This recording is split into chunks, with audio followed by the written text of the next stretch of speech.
एक छोटा सा गांव था। धूल से भरी गलियां, टूटी हुई गलियां और लोगों की टूटी उम्मीदें। वहीं एक छोटा सा घर था।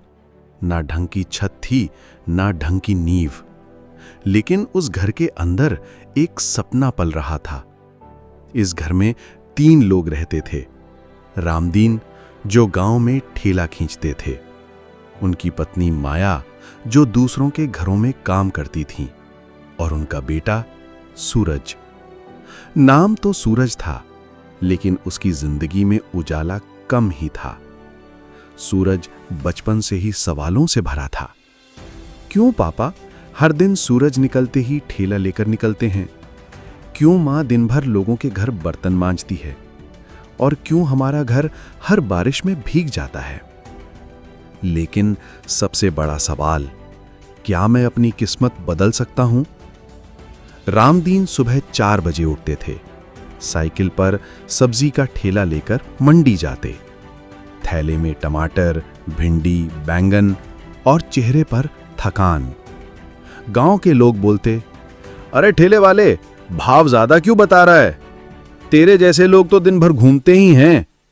रामदीन कुछ नहीं कहते, क्योंकि हर सब्जी की बिक्री से सूरज की कॉपी आती थी। सूरज का बचपन बाकी बच्चों जैसा नहीं था। उसके पास खिलौने नहीं थे, पर किताबें थीं, फटी हुई कॉपियां थीं, उधारी के पेन थे और एक टूटी मेज जिस पर हर रात वो सपना लिखता था।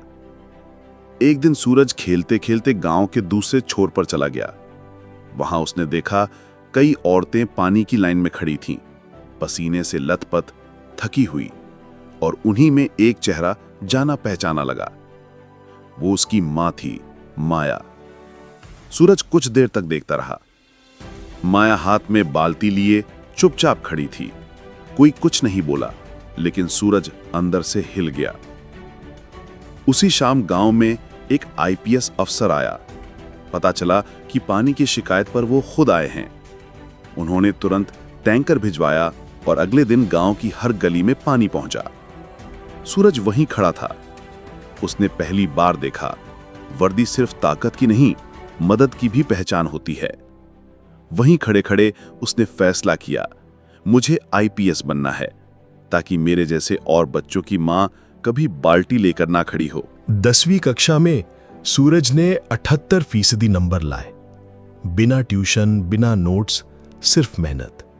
12वीं में 83% आए और अब सपना साफ था, आईपीएस बनना है। पर कॉलेज की फीस के लिए पैसे नहीं थे। रामदीन ने ठेले पर 2 महीने तक खुद खाना नहीं खाया, ताकि बेटे का दाखिला हो सके। सूरज हर दिन 12 किलोमीटर साइकिल चलाकर कॉलेज जाता। न बैग ढंग का था, न जूते, पर आंखों में जो भरोसा था वो हजारों किताबों से भारी था। पहली बार सूरज ने यूपीएससी का फॉर्म भरा। खुद मजदूरी करके फॉर्म के पैसे जोड़े, लेकिन प्रीलिम्स नहीं, फेल हो गया। लोग हंसे, अब ठेले वाले का बेटा आईएएस बनेगा। रामदीन ने कुछ नहीं कहा, बस सूरज के सिर पर हाथ रखकर बोले, अब जब चलना सीख गया है तो रुक मत बेटा। दूसरी बार मेंस निकाला, पर इंटरव्यू में गिर गया। मां की आंखें भर आईं। रात को रोटियों में थोड़ा सा नमक ज्यादा डाला, ताकि अगली सुबह में थोड़ी हिम्मत खुल जाए। सूरज ने खुद को कमरे में बंद कर लिया। मोबाइल नहीं, त्योहार नहीं, दोस्तों से मिलना नहीं, सिर्फ एक सपना, आईपीएस बनना। तीसरी बार रिजल्ट आया, सूरज कुमार आईपीएस ऑफिसर। गांव में बैंड बजने लगे। जिस गली में कभी ताने मिलते थे, अब लोग फूल बिछा रहे थे। सरकारी गाड़ी जब गांव के उस कच्चे रास्ते से गुजरी, तो रामदीन अब भी अपने ठेले पर खड़े थे। लेकिन इस बार सूरज खुद गाड़ी से उतरा और बिना कुछ कहे अपने बाप के पैर छू लिए। रामदीन की आंखों से आंसू निकल पड़े। अब कोई मोल भाव नहीं करता बेटा। अब सब कहते हैं ये आईपीएस सूरज का बाप है। वो मां जो कभी बाल्टी लेकर खड़ी रहती थी, अब गांव की पंचायत में माननीय माता कहलाती है। वो लोग जो सूरज को ठेले वाले का बेटा कहते थे, अब अपने बच्चों को उसका उदाहरण देते हैं। सीख, सपने वहीं से निकलते हैं जहां तकलीफ सबसे ज्यादा होती है। और अगर तकलीफ को हौसले में बदल सको, तो ठेले वाला भी वर्दी पहन सकता है। ऐसी ही दिल छूने वाली कहानियों के लिए सब्सक्राइब जरूर करना।